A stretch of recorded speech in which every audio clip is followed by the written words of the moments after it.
Hi, umagang kay ganda. Magluluto ako ng simpleng pork chow fan. Itong gagamitin kong pork, ano pa to, leftover pa dito sa freezer. Yung niluto ko pa dati yan. Sasahog ko dyan sa pagsangag ng kanin. Yan lang po. Tapos lalagyan ko siya ng kunting gulay.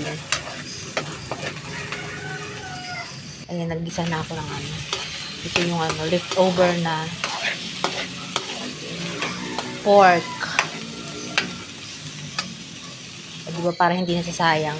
Tapos itong gulay, yung mixed vegetables to sa grocery. May mais, carrots, green peas. Tapos lagyan natin ng kunting soy sauce. Ganyan lang, simple lang. Simpleng pork chow fan lang. Almusal namin ni Franco. Ito na, luto na. O diba, nakapagluto ako ng pork chow fan with Hungarian sausage.